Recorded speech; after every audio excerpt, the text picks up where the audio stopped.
Tonight on Joy News Prime, teachers in public basic schools in the Tamale metropolis laid down tools protesting assault on 3 of their colleagues. Nobody will want to risk to go and then sacrifice and help in nation building when you know that your life is not safe. Also in this bulletin, Food and Drugs Authority approves the first herbal medicine for a clinical trial for COVID-19 treatment. On the election petition, General Secretary of the Opposition NDC, Johnson Asiedu Nketia, insists no candidate won the December 2020 presidential election. In business, on a rather sad note, 2 welders in Wa dead following explosion of a fuel tank they were welding.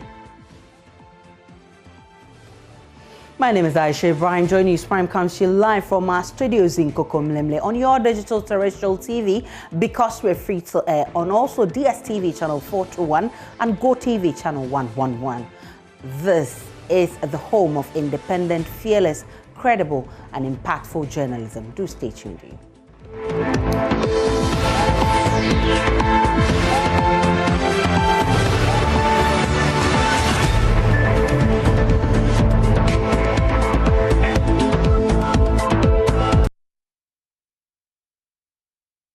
Many thanks for choosing us. We're on GoTV channel 144. Teachers in basic schools in the Tamale metropolis have laid down their tools protesting assault on 3 of their colleagues. 3 head teachers were assaulted last week by some community members in Yohene in the Tamale metropolis. Teachers presented a petition to the Tamale Metro Education Directorate in Tamale, insisting they would not return to work until the perpetrators are brought to book.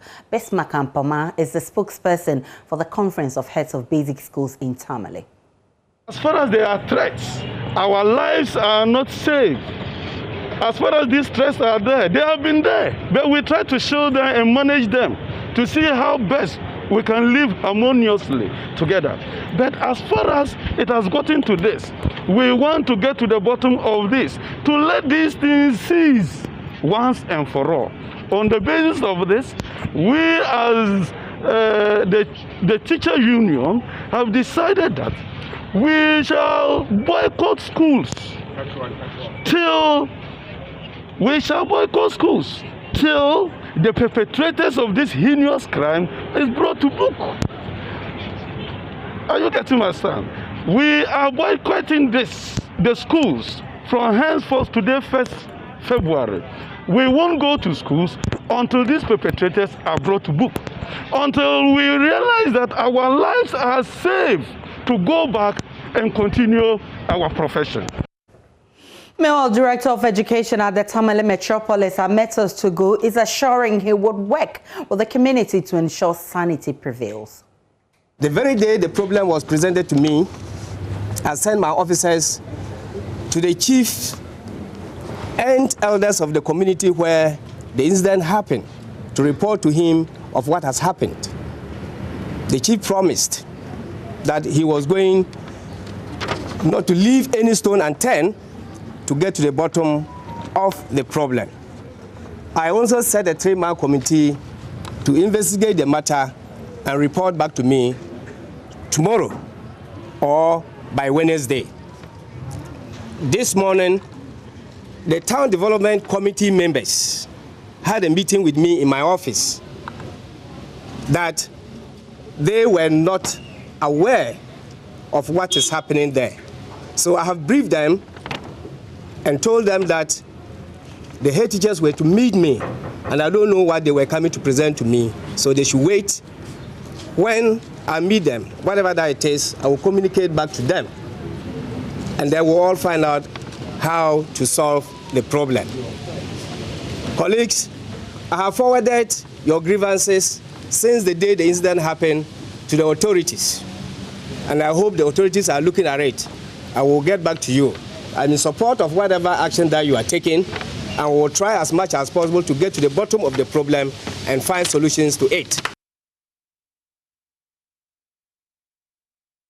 Away from Tamale, President Akufo-Addo's lawyers on Monday subjected NDC General Secretary Johnson Asiedu Nketia to hours of questioning. Proceedings commenced at 9:30 a.m. when Mr. Nketia entered the box again, but ended after 2 p.m. with a 30-minute break in between. Mr. Nketia is 2020 NDC presidential candidate John Dramani Maham's witness in a case seeking to set aside the election results as announced by EC Chairperson Jane Mensah. Lead counsel for President Akufo-Addo Ampao centered his cross-examination mainly on calculating the total valid votes cast from the results declared by the EC and asking whether or not Nana Akufo-Addo got more than 50% of the votes. Court correspondent Joseph Akable has more. Akoto-Ampao, who represents the second respondent's legal team, on Monday continued with his cross-examination of Mr. Johnson Asiedu Nketia.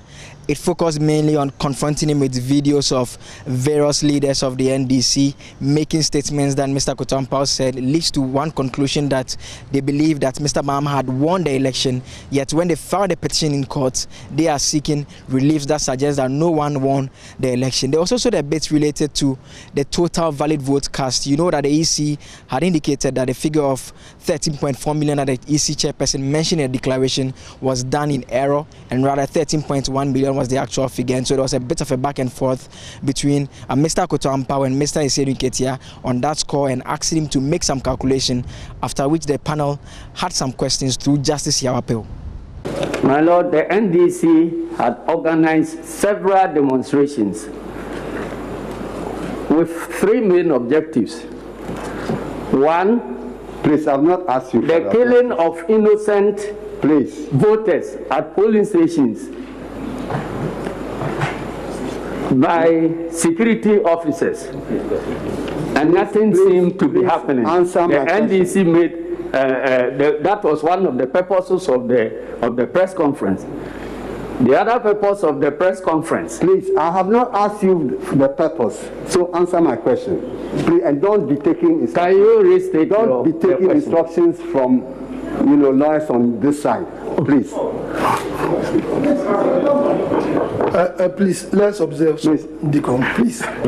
My Lord, I know what I'm talking about. We are closer to them than you. We've not witnessed anything. Please.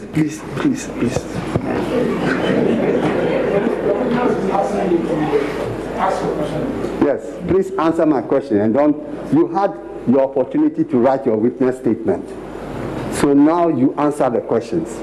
You understand? Please, I'm asking the question again, and I answer according to my ability and what I consider to be the answer to the question. I'm saying that interspersed between these press conferences, yes, the NDC organized a series of demonstrations, the object of which was to... Tin is loaded. You see, it is double barreled. Can't you break them? Organize a number of demonstrations. Is that so? Yes, we did. And one of the clear objectives of these demonstrations was that the petitioner had won the elections and the EC should not subvert the will of the people. My Lord, the objective that relates to the presidential elections was that the results as declared were flawed. And the commission itself has accepted that the results were flawed, and that's why they kept changing the figures. All the figures that were mentioned as the valid vote cast and all those things, you were saying if the figures were correct, and that there were inconsistencies in the figures, I want to ask you, now, in your own calculation, what were the total valid votes cast in the presidential elections on 7 December 2020? In your own calculations.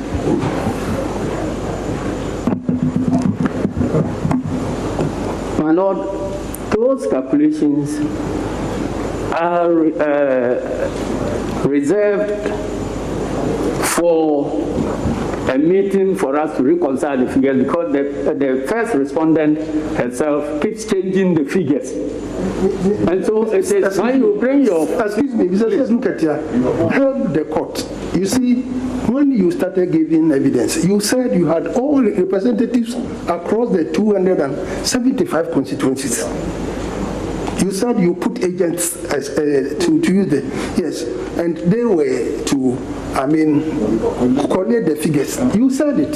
Then he's asking you that from that, what figure did you get? You.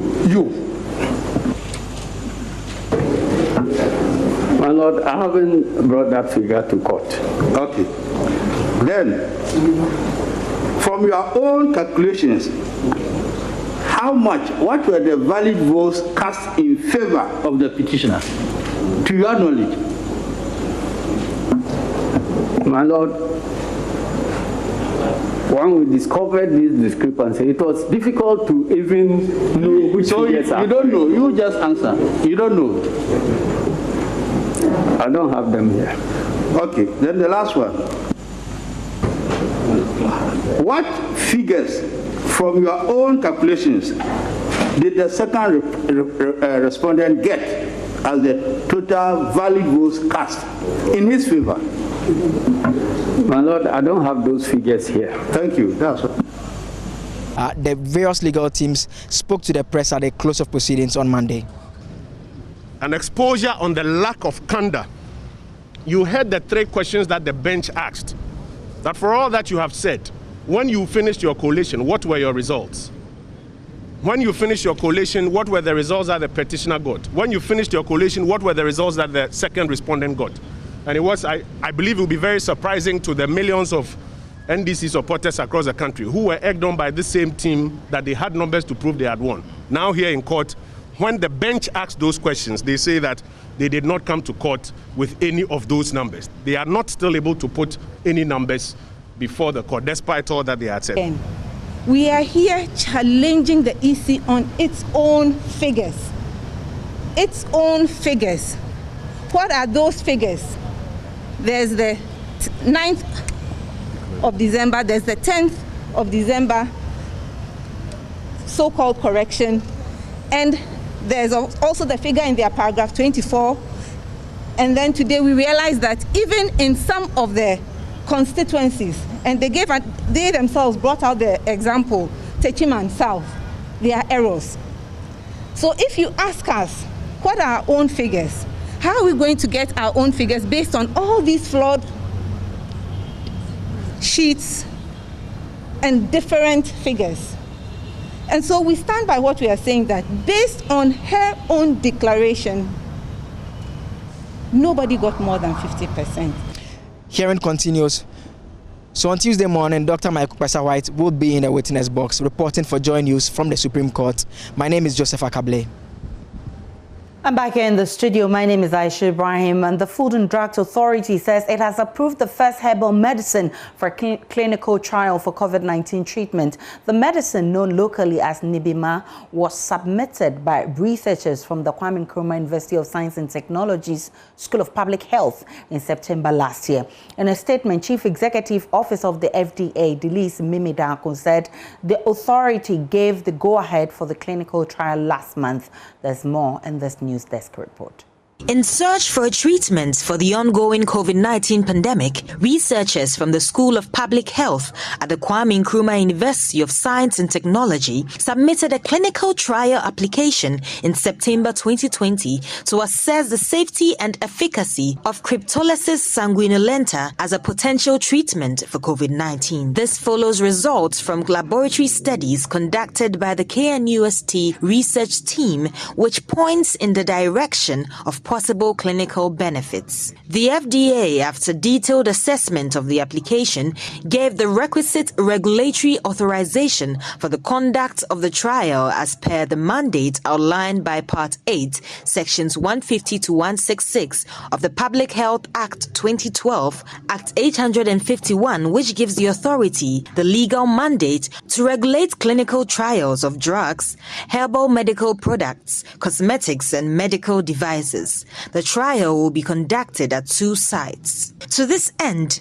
the public is admonished to report any suspicious activity on FDA-regulated products to the authority via any of our platforms.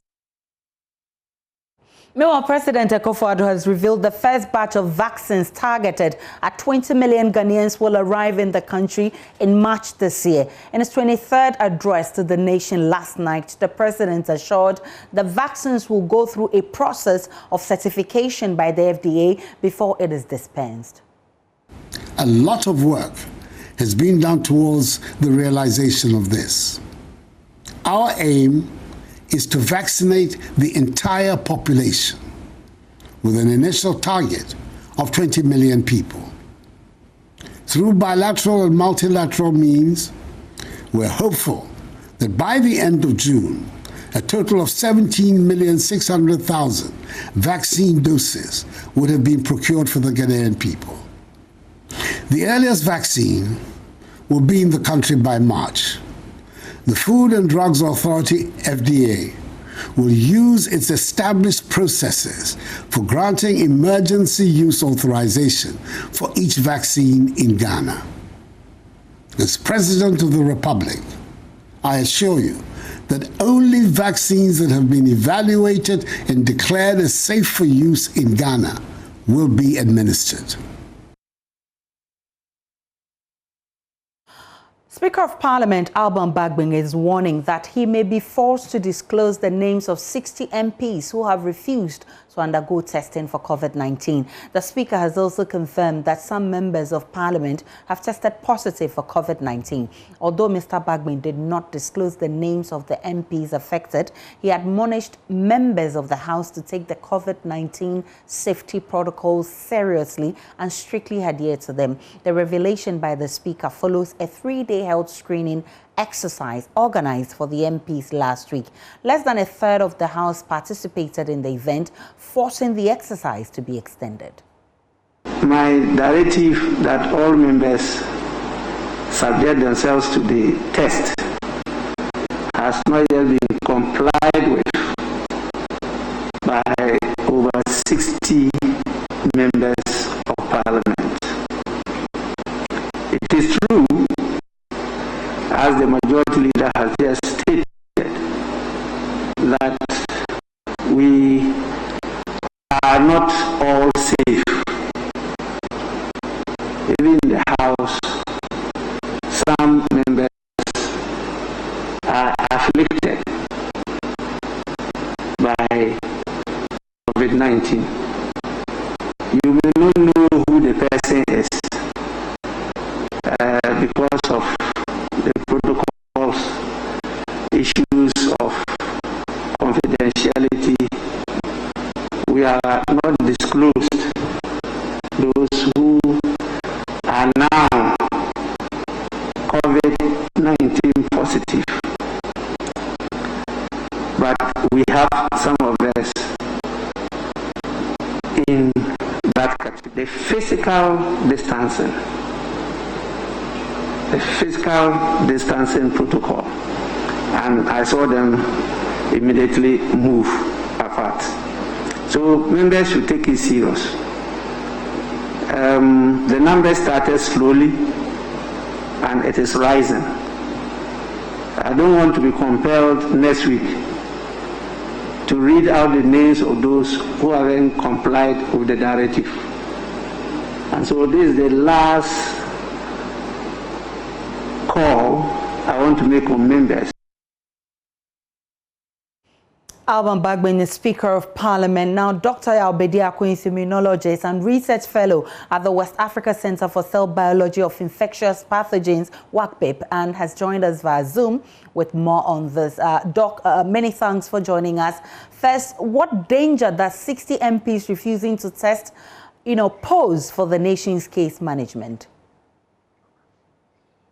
Thank you, Aisha, for having me. I think those 60 MPs themselves, I don't think it poses a huge risk for the nation's case management, but it certainly poses a challenge for case management in Parliament. But probably more importantly, it sets a bad example, I believe, for the rest of the country. The Ghana Health Service, Ministry of Health, indeed the president himself, have spent several months talking about the importance of testing, tracing, and treating. And so when tests are available for members of parliament and they refuse to take the test, then I believe it does not help. It does not set a good example for the citizenry. And also, it obviously presents a problem for Parliament because I believe that the testing process is meant to basically create a sort of a safe bubble within which Parliament can conduct its business. We've seen such methods used everywhere from sporting leagues in some parts of the world to governments and other businesses. And so I think the idea is if everybody in Parliament has been tested and knows their status, then you minimize the likelihood of an outbreak within Parliament, which could derail Parliament performing its duties. So I think it's a serious issue that 60 members of Parliament are refusing to get tested. I think it presents a challenge for Parliament to conduct its business properly, but also probably even more importantly, sets a really bad example for citizenry. Doc, ethically, can the Speaker of Parliament disclose the names of MPs who have refused to undertake the COVID-19 test, considering the fact that those who are refusing puts those who have put their lives in danger?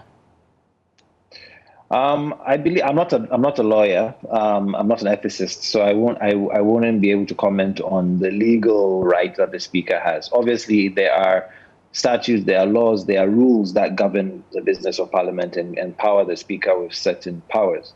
So it would be up to the constitutional experts and lawyers to decide what those powers are and how far they extend.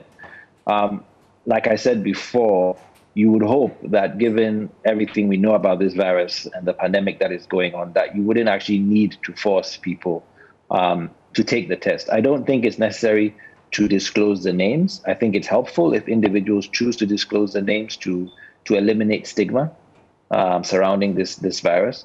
But certainly my issue is rather with the 60 MPs who refused to get tested. Obviously, those who were tested and were found positive, I'm sure have been advised to follow certain protocols to protect themselves, to protect their families, and to protect their colleagues in Parliament. So my issue rather is with the 60. I would suspect that perhaps the Speaker may have certain powers to bar members, perhaps who refuse to take a test, but that will depend on the rules that are set out to govern how how Parliament conducts business during this time of But Doc, considering how this new variant, the rate at which it's spreading, how would you recommend that Parliament crosses this bridge? Well, I think Parliament, like any other sort of institution in this country and indeed in the world, is going to have to think very carefully about putting in place measures to minimize the likelihood of an outbreak. If you had 20% of parliamentarians suddenly testing positive and not being able to report for duty, that affects the ability of Parliament to conduct business. So I believe regular testing, the Ghana Health Service has announced that antigen testing, FDA has approved 2 antigen tests. Obviously, Parliament probably can afford to even do PCR on a regular basis. I would suggest that there should be a regular testing regime. We see this in many parts of the world, where every 2, sometimes even as much as every week, samples are taken from individuals, and really is to create, like I said before, basically a safe bubble. So if everybody is tested every week, and those who are positive are isolated and kept away from the rest, you can pretty much conduct business over a long period of time without having serious outbreaks. And this is even more important now that we have a much more transmissible variant in the country. So I think it would be important, and I would assume that these decisions have already been made, to have regular testing procedures for parliamentarians, as you probably would find in a number of other institutions where you have people working in close proximity to one another. Doc, before I let you go, let me ask you this. Have you concluded your research on the new variants? What have you found? Well, our research really never concludes, but what we have found so far, as has been shared over the last couple of days, is that we have a significant sort of outbreak of the quote-unquote UK variant in Ghana. We found it at the airport, and we have confirmed that it is in the community. In fact, dating back, I think, as far as December. We are still looking further back to see if we can identify when it first appeared in Ghana, but there is evidence to show that it has been here as far back as early December. And this suggests that it is likely responsible for the surge that we have seen. And it is rapidly replacing the quote-unquote original variant that was here. So many more of the cases that we are testing now are turning out to be one of these variants. The SARS-CoV-2 there is also the risk, of course, of the South African variant and the Brazilian variant that are also circulating around the world. I'm grateful for your time. Dr. Yao Bediako is immunologist and research fellow at WAPBIP, and he was speaking about things we need to do about these new variants. And still to come in this bulletin, on a rather sad note, 2 welders in Wa dead following explosion of a fuel tank they were welding. Details shortly when Charles Aite takes over. Person that is fall down just die immediately. The other one too, we just trying to move the guy, and the guy to the place is short. We can't even touch this thing, and we are all there. We can't even do anything.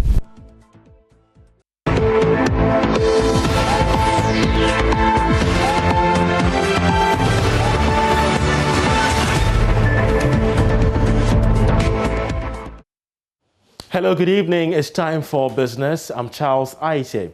President Akufo-Addo is being urged to, as a matter of urgency, reconsider the directive on the indefinite suspension of events such as weddings, concerts and parties. In his 23rd address to the nation on measures by government to curb the spread of COVID-19, he ordered that private burials should not exceed 25 people. But the Event Vendors Association of Ghana is saying that its members could lose millions of cedis due to this new directive. According to the president of the association, Kate Hassan, events can still be organized with strict adherence to COVID-19 protocol. She spoke to me earlier on Business Live.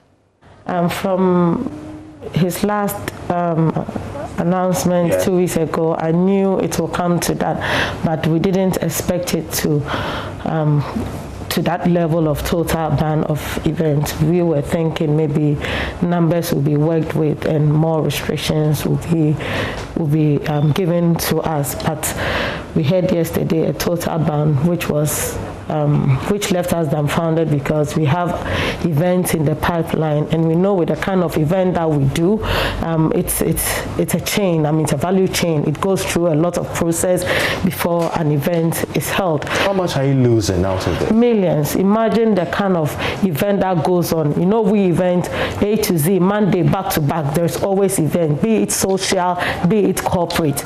Event goes on, and this is, I mean, it has really hit us hard more than even last year because we least expected. You know, last year we had interactions with some of the members, and they have laid off workers. They've closed down their shops. Is there going to be a replay of this? Exactly. We even started today because clients are calling us for refund, and the whole thing is too it's hot for us, so we don't know what to do. But Kate, don't you feel that most of the members are shooting themselves in the foot because you visit event centers and most people are just not adhering to COVID-19 protocol? You know, as event people, we tried our best. We are working with a lot of people, and to even go around, put your mask on, it wasn't easy. And as the association, we wrote a proposal to the ministries that they took some of the proposal and it was read by the president as protocols. So we told the GCA that we want to partner with them because we are on the field, we know our people, so that we can regulate the event that goes on, so that all the safety protocols will be adhered to. But we didn't get anything out of that, and it was like we have the association, but we are a lot. So now that this directive has come to force, what's going to be your next plan? The next plan is we don't want any casualties, and what is already going on is too much. People are dying, and we are of great concern to that. But what we are pleading with is the government should look into it because, I mean, breaths are taken from people's mouth and livelihood has come to a halt, and it's so disturbing to us. So if they can do something about it to regularize it for us to be able to start work. Okay, let's just rope this one in shortly. Initially, you stated that most of the members were not beneficiaries of the stimulus package. What has been the update so far? We've not gotten anything. We didn't get anything. Not that I know. None of my members got anything out of the stimulus. Away from that, Ghana has secured $6.5 billion in revenue since it started commercial production of crude oil in April 2011. This was contained in the 2020 annual Petroleum Holding Fund report, of which George Rafi comes through with this report. The report revealed that these were earnings, so let's say what the country got in terms of Ghana's share of crude exported since April 2011. They were also realized from taxes that were paid to the state by all the companies operating on the country's oil fields. It also revealed that since December 2019 to 2020, our earnings have just gone up by $700 million to hit $6.5 billion. And the $6.5 billion is coming from revenue realized from 5.4 billion barrels of crude that were lifted and exported during this period. Based on the report, all the foreign oil firms since April 2011 have paid about $1.2 billion to the state in the form of taxes and rental charges. So how has these funds been used or disbursed during this period? Well, according to the report, $2 billion has gone to the Ghana National Petroleum Authority to finance its operations.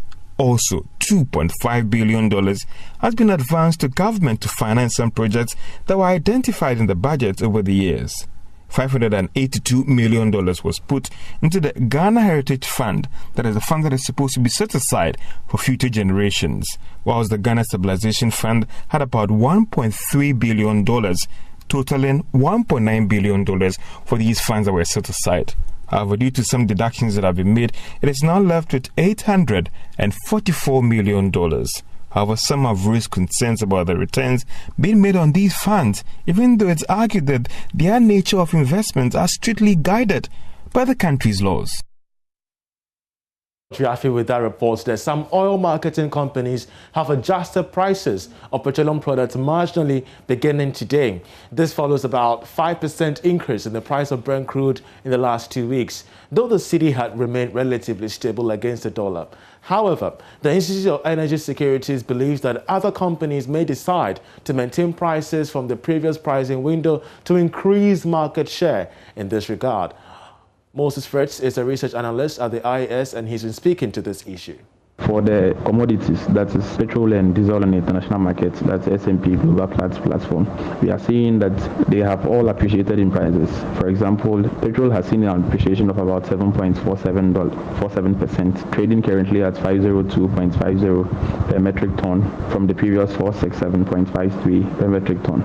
Now for diesel also on the international market, it is being sold currently at 454.00 per metric ton on the international level from the previous $41.31 per metric ton. Now, these increments, we believe, that will affect local fuel prices at the various pumps. And that's it by way of business. Sports is up next.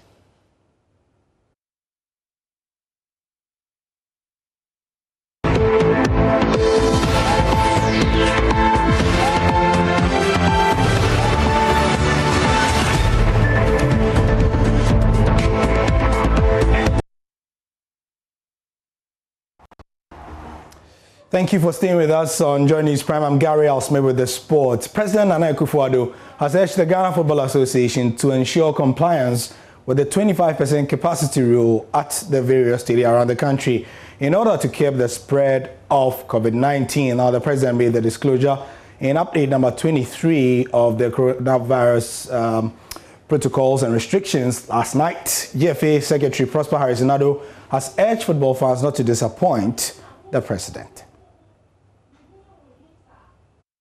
Ghana eased restrictions on football being played behind closed doors. According to the Ministry of Youth and Sport, matches were allowed to be played with fans up to 25% of the stadium's capacity. Although fans were allowed to match venues, health protocols such as wearing of masks, sanitizing of hands, and observing social distance were expected to be followed. However, that hasn't been the case so far, with fans failing to observe these protocols. The latest episode had to do with the various derbies, which generated so much public interest. In the Manchester derby, Fans were seen hugging and celebrating without face masks on. Similar occurrences took place in Obuasi as Ash Gold held Asante Kotoko to a 0-0 draw at the Langley Stadium. The president, Nana Addo Dankwa Akufo-Addo, in his 21st State of the Nation address, warned the National Sports Authority and the Ghana Football Association to ensure the protocols are observed in match venues. The National Sports Authority and the Ghana Football Association should ensure compliance with the 25% capacity rule in our stadia, with spectators respecting the social distancing rule and wearing of masks. General Secretary of the Ghana Football Association, Prosper Harris-Nado, has also urged fans to take responsibility and take care of themselves if they decide to attend football matches. I'll plead again to all soccer-loving fans who go to our various stadia that when you wear your mask and you enter, please don't take it off. And then when you go in to ensure that there is social distancing as we've put in our protocol. So when you sit at one seat, make sure there's a space between you and the next person. Very often you see people aggregating. Even though there are seats to the left, seats to the right, we will plead. The stewards will come around to urge you to move. Please, when they come, cooperate with them. It's for the safety of all of us. And we can only ask for more if we do this right. I know a lot of people are doing it right, but a few so far are giving us cause for concern.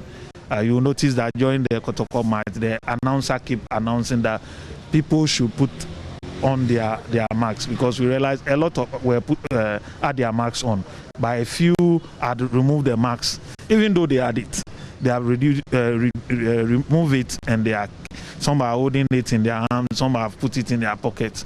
The mask is for a purpose, like I said, it's for our protection.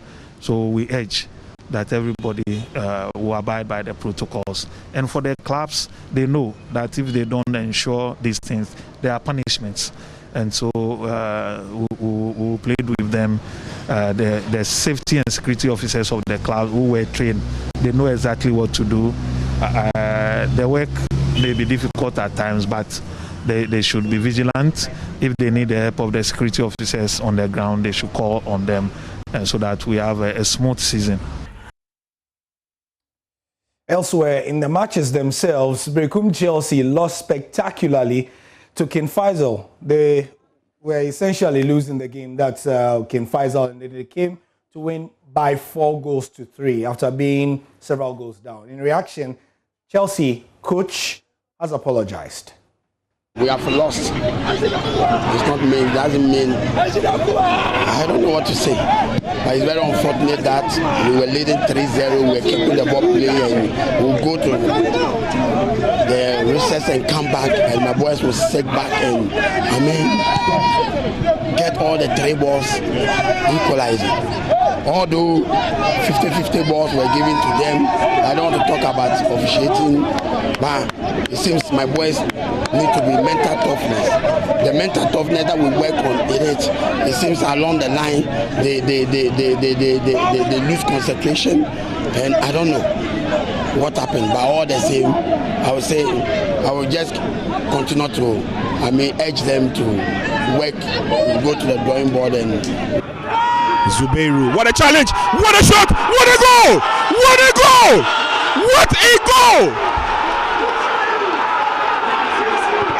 Did you just say a few minutes? Elsewhere, Asante Kotoko missed several decent chances in their game against Ash Gold at the Langley Stadium. And reacting to the team's performance after the game finished goalless, Johnson Smith of the Porcupine Warriors says though his team was wasteful on the day, he was quite satisfied with the result.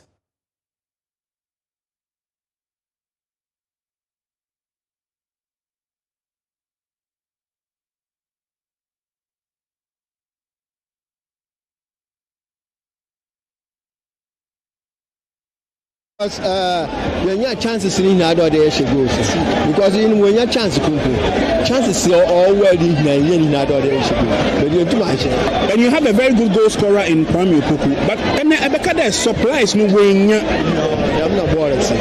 Oh yeah, sometimes so when you're done the number say goes. But we see on your man encouraging there. Next time I'll share. Yeah, but drunk with you one share next time, Mama. Milovan Serkovic, meanwhile, of Ashgold has attested to the fact that Kosoko was a tough opponent. If you don't have three, I'm satisfied with one. They are good team. We are good team. It was a difficult game, I told you before. Now I'm satisfied. Okay, draw is regular for me. Okay. You did mention that this is a team you believe in. You also told us earlier that your players told you they are ready to win. How difficult was this game?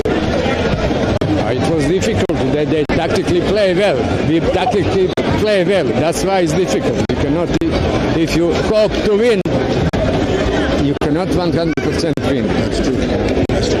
So moving forward, with the quality that you have in Ashanti Gold, are we looking at positive gains, more positive gains from Ashanti Gold, especially after losing such heavily against Legon Cities in Accra? It's 19. Yeah. I'm satisfied with him. He's always fighting. He's young and he must play more games and he will be good striker. Serkovic, as some of you may know, he is the best friend of the former Black Stars coach Milovan Rahivac. In fact, he was the best man at Rahivac's wedding, so they are that close. Anyway, that's the sport for now. I'm Gary Alsmith. Let's do this again later. Mensanda will be here at 10:30 for Fan Zone.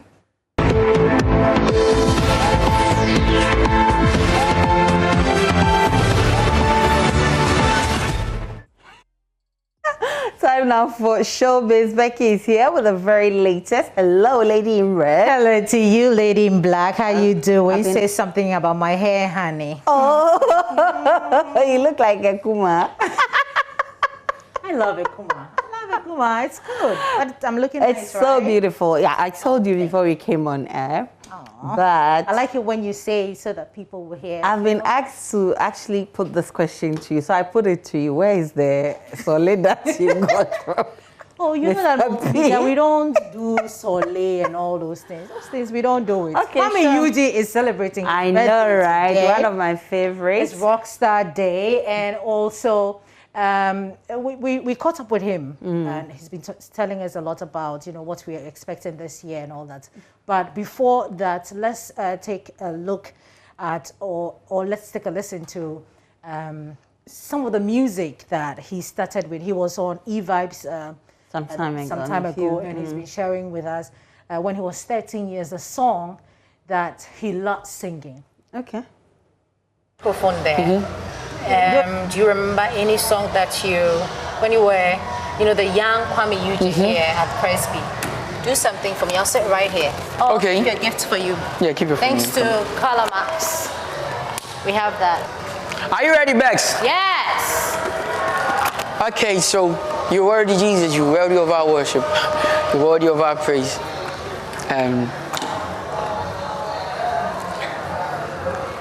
What song do you want me to sing? The one that collapsed the stage. The one that collapsed the stage. Let me remember. That's long ago. I was like 13 years old. 13. That's a very long time ago. Okay. Hallelujah. Me wa found thee. Oh, hallelujah. Me wa found thee. Oh, Mama, ordini, moja to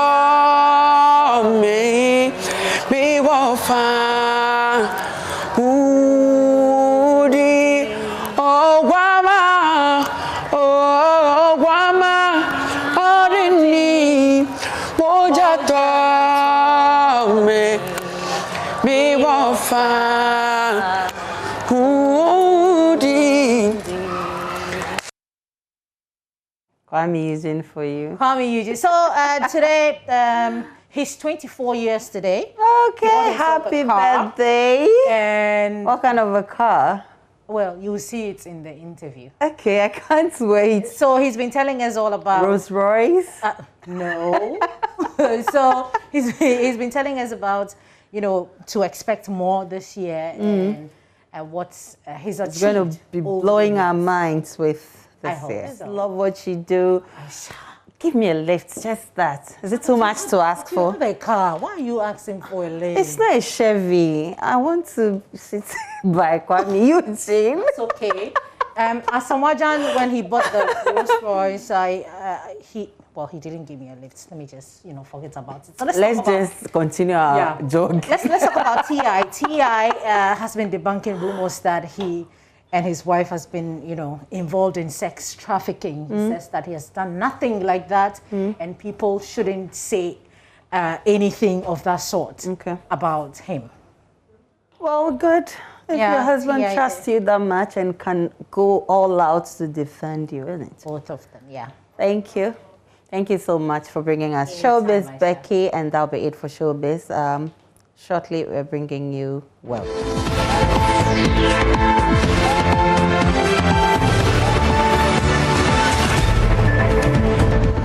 Welcome back to Joy News Prime. To the rest of our stories. 2 persons have died on Monday at the WA magazine following an explosion of a petrol tank they were welding. The workers said they were welding a part of the tank which leaked fuel.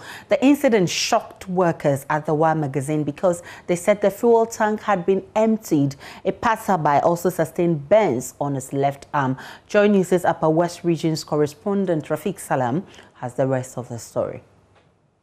Hard and difficult times at a sparsely disorganized war magazine.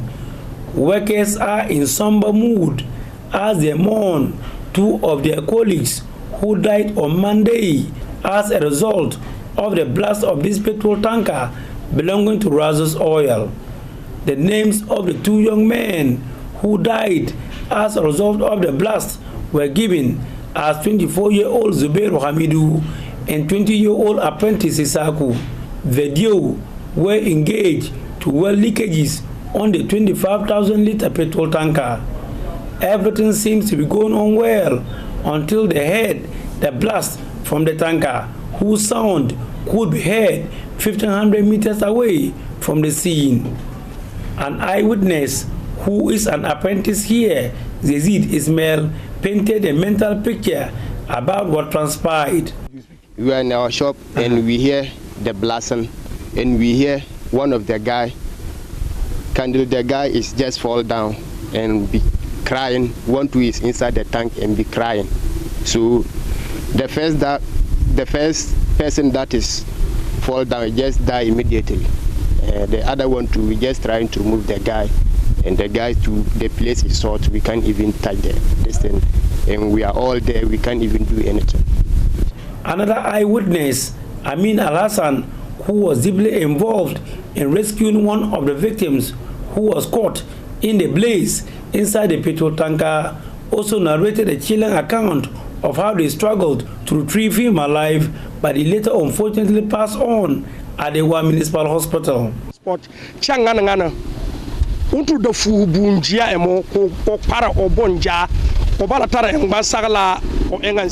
one that was inside the tanker had all his clothes bent, leaving his body with blood oozing out. The tanker was very hot, and any time you touch it, it's very hot. But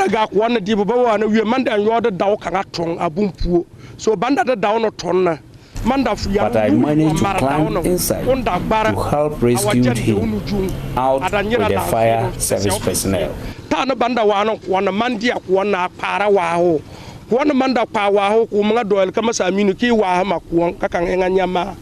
The third victim of the tanker blast was Musin Salif Husseinu, better known as PETROLEUM. He was riding as a pillion, and upon getting closer to the scene, he was caught by the blaze and was quickly rushed to the WA Municipal Hospital surgical ward for treatment for burns he had on his left arm. On my way going, I just heard a noise, boom. That's what I heard. And when I realized I'm having this cut in my body. Yeah, but such like the fuel tanker like this, it never happened there before. The artisans and the master craftsmen here are telling me that they will need some services. One has to deal with an ambulance service, a fire station, and also a clinic for the community here, because they think that there are several incidents or accidents that are occurring here, and yet they haven't seen these bodies coming to their aid. So they will be much grateful if these institutions are sited closer to them so that it will help their work. Reporting for Joy News, Rafiq Salam. I'm back here in the studio in Accra. My name is Aisha Ibrahim. There have been mixed reactions to the ban placed by the president on weddings and funerals due to the rising COVID-19 cases. While some say it is a good initiative as the ban will save lives and curb the spread, others, however, have expressed worry over the deaths they are incurring due to plans they had made already. Occasions is something that is designed in such a way that people will come together. You get it. So definitely there will be contacts, and I think basically my knowledge about this COVID is that when people get in contact, they can easily transmit the disease. You get it. So there is no other way. I think what the government, the president of this nation has done, I think is the best thing in places. So I think when we follow it as Ghanaians, I think we will do well. So long as it is in our own interest, I don't have anything about it. So it is okay. We have to wait and see what will happen in the future. It has affected me. I don't know if it is positive or negative, because as I speak, the remains of my dad is in the morgue, and then we're planning his funeral actually for this month. So with the president placing this restriction of about 25 people for funerals, I think it's a blow, but I don't know if it's positive or negative, because it also means I'll cut down costs in terms of people, feeding, refreshment and stuff.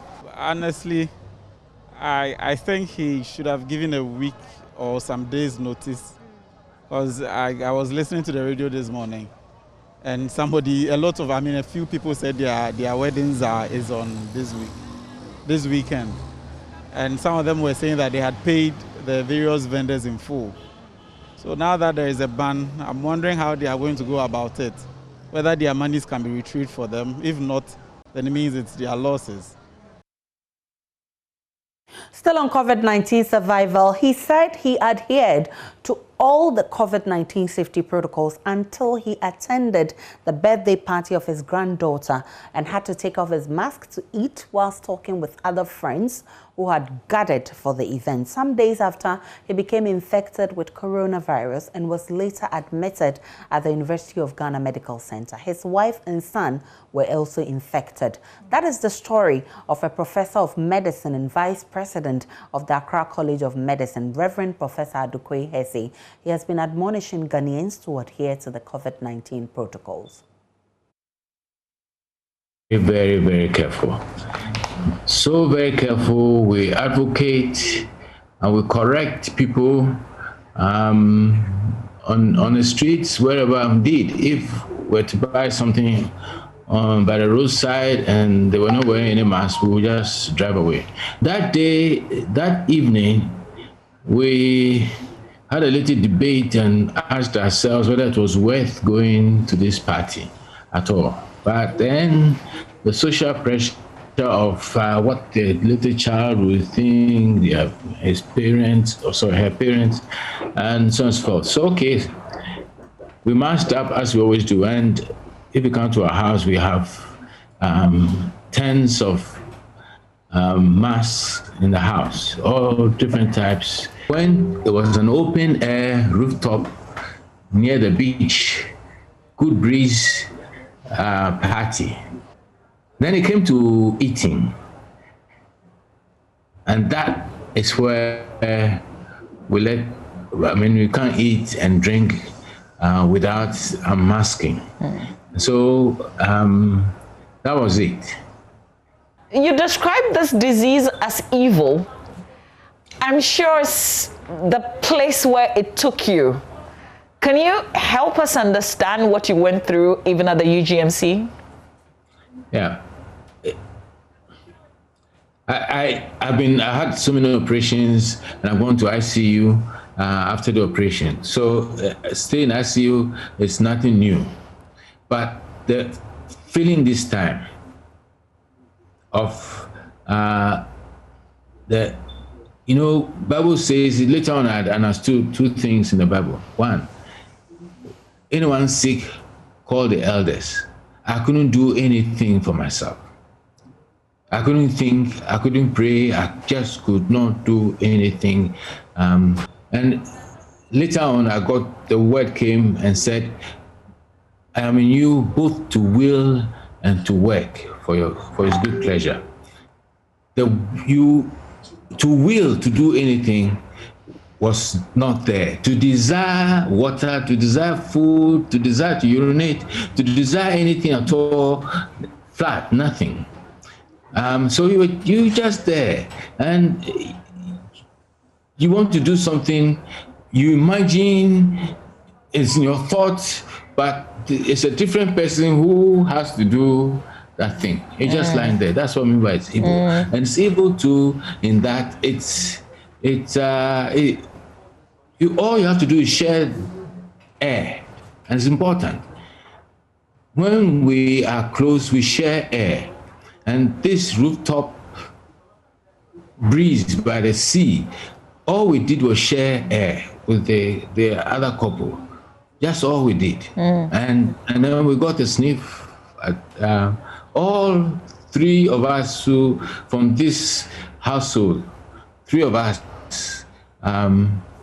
got that from that table when we were frightened.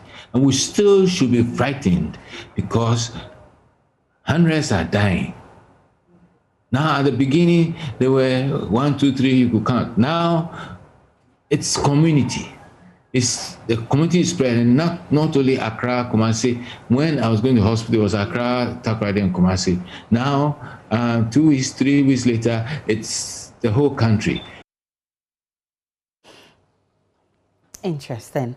Meanwhile, ex-WO1 Ashite Hammond, the 96-year-old military veteran who walked 14 miles to raise funds for the fight against the coronavirus pandemic, has donated personal protective equipment to the Ministry of Health for frontline workers. According to ex-WO1 Ashite Hammond, he was inspired by a similar act by a former veteran in the United Kingdom, Captain Tomori, who in the lead up to his 100th birthday also worked to raise funds for the fight against COVID-19. Ex-WO1 Ashite Hammond is confident this donation, which included sanitizers, nose masks, and bottles of water, will help to bolster Ghana's fight against the virus. Before we bring you the story on donation, here's Justice Bedo's report on ex-WO1 Ashite's work. My name is Joseph Ashite Hammond. I was born 10th May 1925. During my school days, whenever I saw soldiers, I was always inspired. Private Hammond is one of the last men standing, one of the very few with first-hand account of how the Second World War happened. It was a terrible thing. During the war, there was one time when the Japanese actually came in hundreds. Once you are hearing kukuku, it means human beings falling.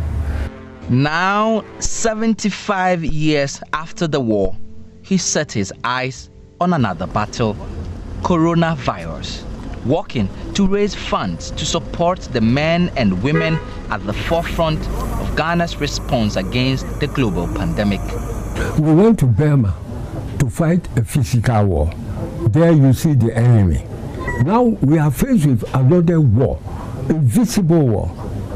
The enemy, you won't see the enemy, but the enemy will attack you. So this is why I've decided, you see, to raise plenty of money, the funds, to enable us to help the frontline workers. Over a week, Private Hammond has been joined on his adventure by British envoy Ian Walker, hip life legend Ochiame Kwame, and movie star Jocelyn Dumas, who, like him, want to stand up and be counted for helping to fight a virus that has so far killed 345,000 people globally. We walked 2 miles. I reckon he could have walked 20 more. Quite an incredible man.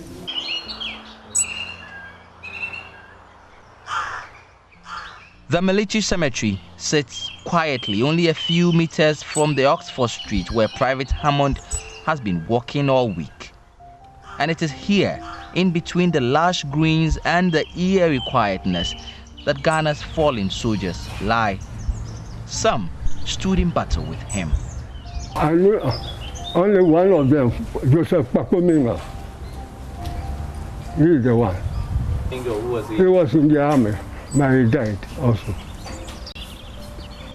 They lay side by side, comforted, it seems, by the chirping birds.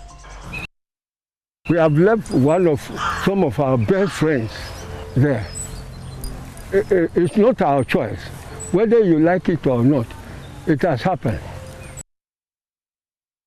We'll bring you the story on the generous heart of ex-WO1 Ashite Hammond. Kwakwasante has more. 25 at the time, and 2 months from now, he will be 96 years.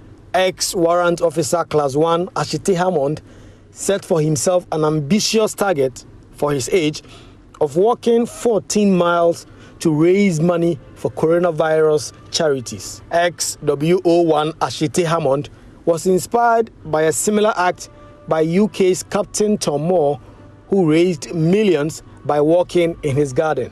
Today, ex-WO1 Ashite Hammond has donated personal protective equipment and bottles of water to the Ministry of Health for frontline workers. Ex-WO1 Ashite Hammond is hopeful that this act will inspire patriotism in Ghanaians and urged others to donate towards the fight against the pandemic. I know that once we have done this thing, it's an honor for our country, the whole Ghana and Africa. I work for Ghana and Africa. We have achieved a lot for our country. I thank all of you. Please, my appeal is that support with all your heart this thing. We know all the rich men, they have to come and support. Then to do something for our country. This is all that we are here for. So I'm appealing to you to do this for us. This is touching, and I wish everyone will emulate this example. And that does it for this segment. We'll take a break. We'll bring you business with Charles.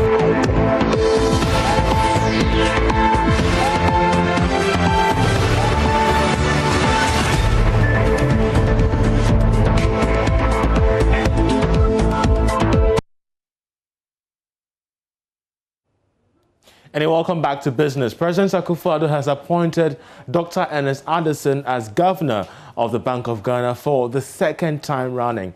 This is what we have picked up from sources close to government. However, this appointment is subject to confirmation by the Council of State and the board as well. His second term is expected to commence from the 30th of March. Dr. Ernest Addison was first appointed as Bank of Ghana governor in 2017 following the resignation of Dr. Abdul Nasir Isahaku. Dr. Addison's first term in office is said to have led to some reforms at the Bank of Ghana that has brought about stability of the financial sector as well as improved the payment structures in the financial industry. We shall be following his career closely to give you updates as and when we do have them.